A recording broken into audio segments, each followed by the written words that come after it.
Bonjour à tous et à toutes. Donc, si j'ai fait cette vidéo, c'est après avoir consulté une information comme quoi le volcan Nyamuragila a effectué une éruption récemment. Donc, c'est pour savoir est-ce que cette information est vraie ou c'est un fake news. Est-ce que c'est possible qu'un volcan qui est là depuis longtemps en état inactif peut être actif à nouveau. Donc, on va essayer d'utiliser des images via Google Earth pour comparer le volcan qui est actif que nous tous, on connaît tous, le volcan de Nyiragongo. Donc, Nyiragongo est là. Donc avec Nyiragongo, on va tout d'abord visiter son cratère. Donc avec l'image en 3D, donc, nous sommes sur Nyiragongo, si vous voyez très bien. Voilà, donc on va agrandir un peu l'image. On va sur le Nyiragongo, ça c'est notre cratère. Alors, ici il y avait quelque chose de très intéressant. Voilà, donc on va faire comme ça. Voilà, donc je souffle un peu ici. Je peux vous montrer juste sur le cratère quelque chose de très intéressant.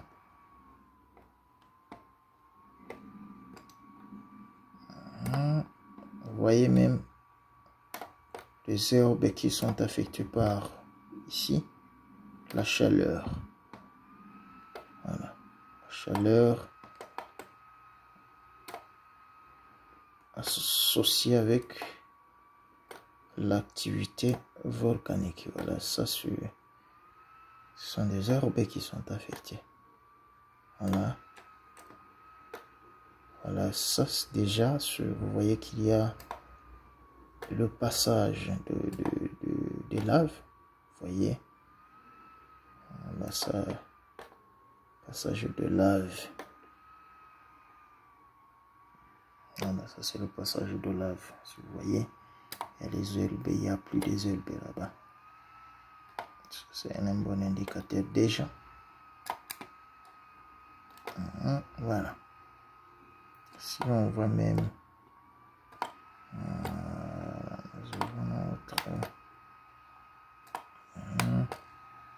donc je souffre un peu. Ah non, je voulais faire ça. On va revenir. Voilà.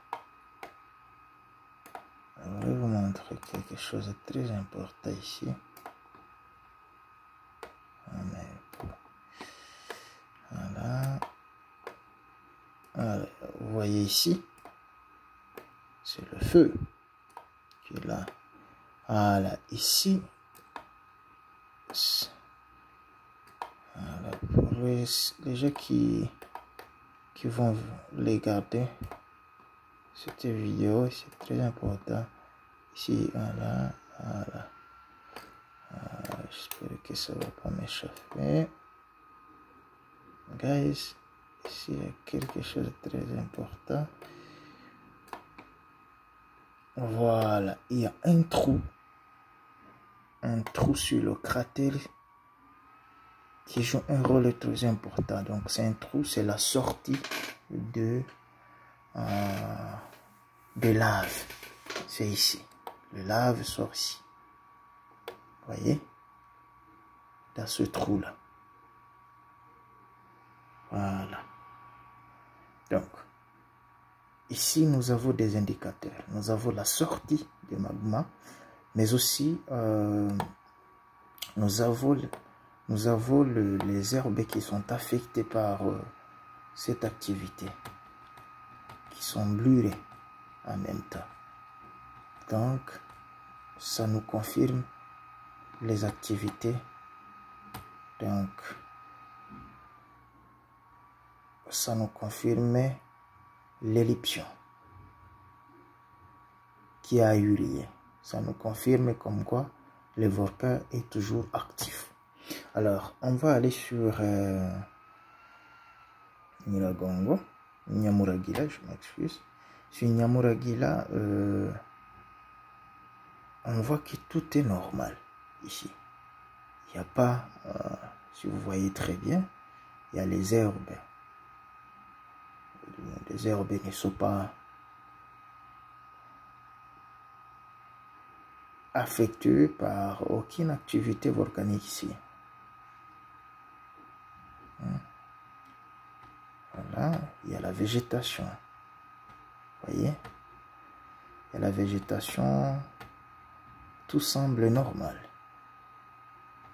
Ici, il n'y a pas même, si vous voyez très bien, il n'y a pas la sortie de magma depuis la profondeur. Donc, c'est juste, d'une manière générale, la règle générale, c'est que la règle générale qui est là, c'est que un volcan qui est depuis là inactif ne peut pas être à nouveau un volcan inactif, je m'excuse, et ça ne peut pas être actif à nouveau. Parce que la sortie est déjà fermée, close. Donc, la sortie est fermée complètement. Donc, le volcan ne peut pas être à nouveau actif. Donc, surtout, ce type de volcans qui sont formés dans la zone de puits chaud.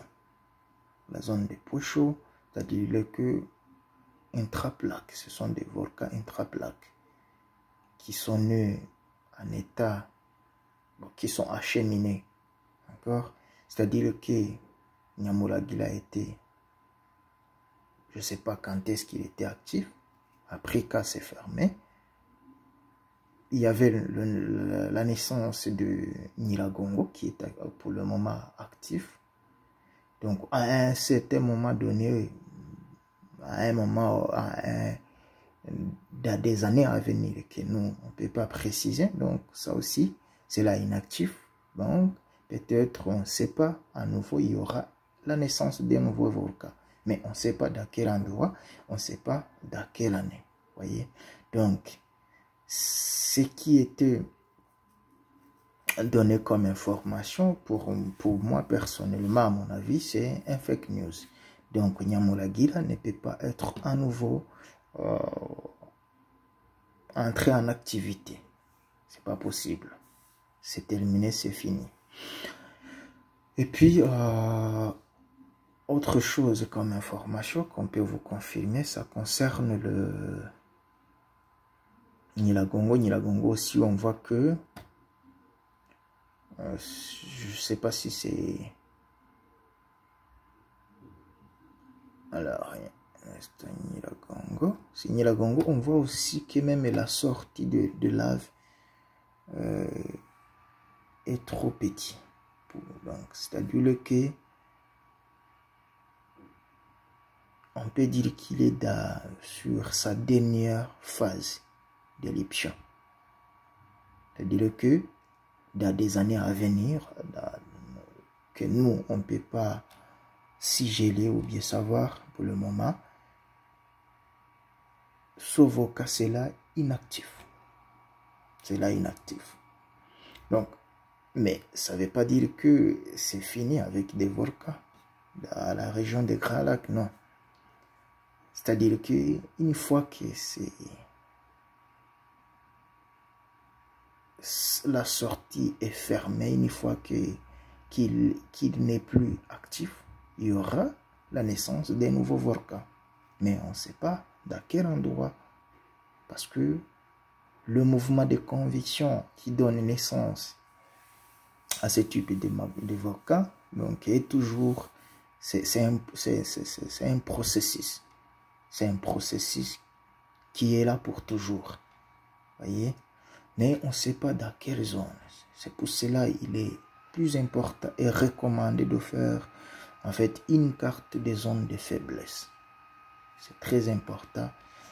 Si, imaginez-vous, si un jour un volcan est né dans la Kivu où on trouve du gaz méthane, c'est un danger.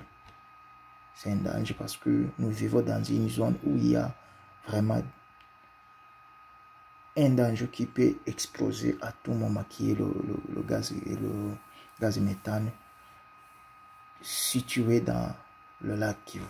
Donc, ça c'est une très bonne recommandation, mais aussi il faut qu'on doit y avoir des experts ainsi que des matériels nécessaires pour contrôler. Bon, c'est pas possible de contrôler, mais aussi pour savoir à quel moment la population de la zone sont exposés.